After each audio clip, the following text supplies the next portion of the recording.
శారీస్ ప్రతి 10,000 రూపాయల కొనుగోలుపై ఒక గోల్డ్ కాయిన్ ఉచితం. నమస్కారం, వెల్కమ్ టు ఐ డ్రీమ్. ధర్మ మార్గం విత్ విజిత కార్యక్రమానికి స్వాగతం.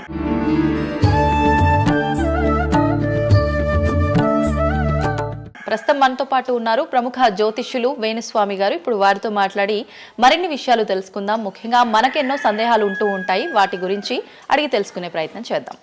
నమస్కారం అండి.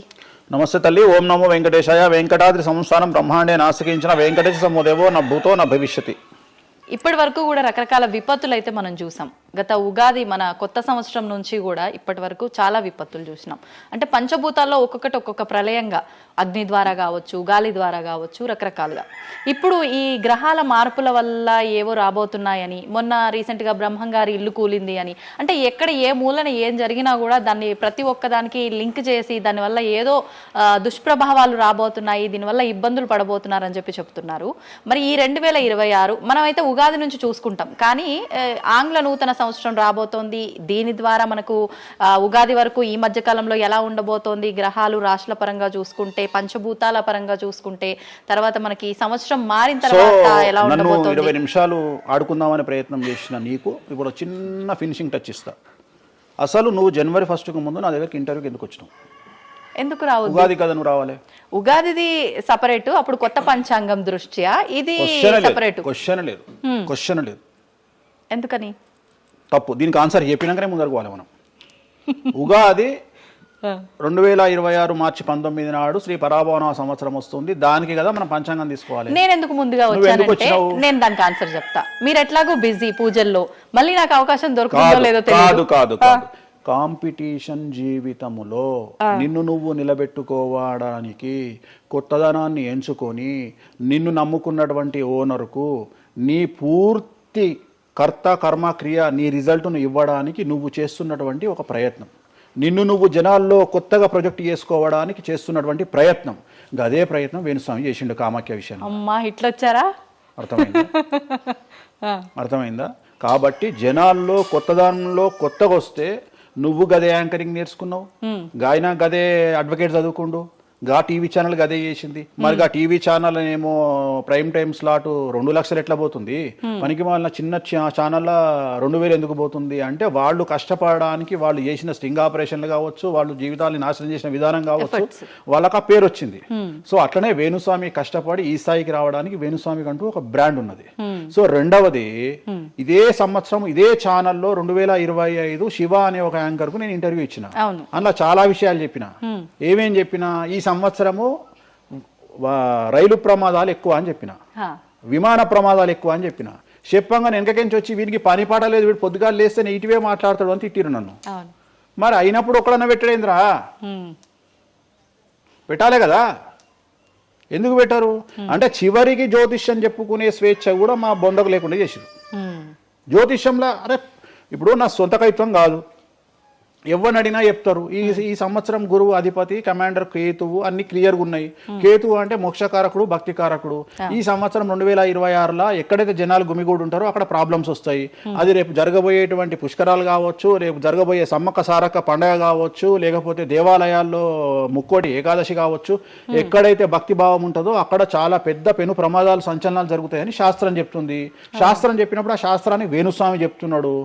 దీన్ని కూడా తప్పు తీసుకుపోయి వేణుస్వామి ఏలినాడు శని నడుస్తుంది మేషరాశికి, మేషరాశి బాగుండదు అని చెప్పాలి, కానీ మేషరాశి సూపర్ స్టార్లు అవుతారని నేనెందుకు చెప్తా అంటే, ఒక చూసిన వేణుస్వామి మన ఒక ఆమె నేను మీనరాశి బాగాలేదంటే మీనరాశికి బాగాలేదని చెప్తున్నా వేణుస్వామి ఎక్కడ చెప్పాడు వేణుస్వామి అని ఇట్లా ఊరుతుంది, ఇట్లనే ఊరుతుంది ఆమె, ఇట్లనే అంటుంది వేణుస్వామి చెప్పిండు అని తిట్టింది. నువ్వు నమ్మవమ్మా, ఆమెను అమెరికా నుండి పంచుప్రభాకర్ అని ఒక ఆయన ఉంటాడు, ఆయన తిట్టిండమ్మా ఆ బూతులు భగవంతా, నేనైతే తెల్లారి చచ్చిపోతుండే. అంటే వాళ్ళిద్దరికి ఫైటింగ్ జరిగి గదే మీనరాశి అని చెప్తున్నాను నేను. ఆమె మీనరాశి అంట, గదే మీనరాశి అంటున్నాను. అంటే నేను చెప్పేది అదే. నేను చెప్పేది ఫస్ట్ శనీశ్వరుడు కాదు, శనేశ్వరుడు. శనీశ్వరుడు అని ఎందుకు వచ్చింది అంటే, ఒకరోజు శని శంకరుడు ఇద్దరు కలిసినప్పుడు శంకరుడు శనిని అడుగుతాడు, ఏందా నేను చూస్తే పెద్ద అందరు భయపడుతున్నారు, చాలా పెద్ద పెద్ద వాళ్ళు భయపడుతున్నారు, నువ్వు తోపు తురుమట కదా అంటాడు.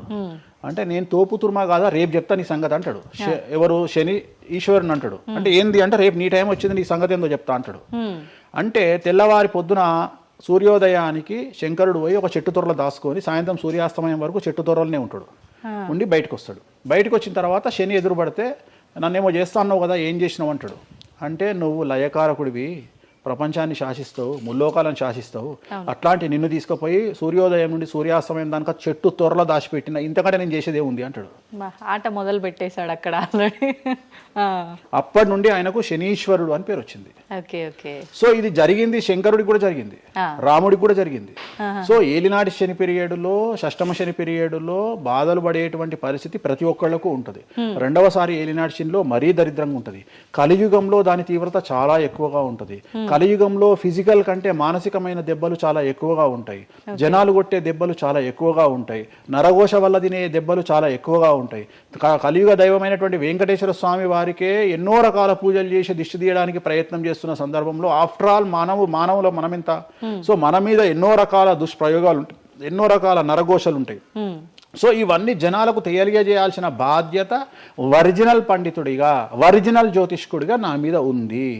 సో సొంత కవిత్వము జనాలకు పాజిటివ్గా చెప్పడానికి నేనేమి ఏమో అంటారు కదా, వ్యక్తిగత ఏదో అంటారు వాళ్ళను, వ్యక్తిగతంగా కౌన్సిలింగ్ ఇచ్చేటువంటి వాడిని కాదు నేను.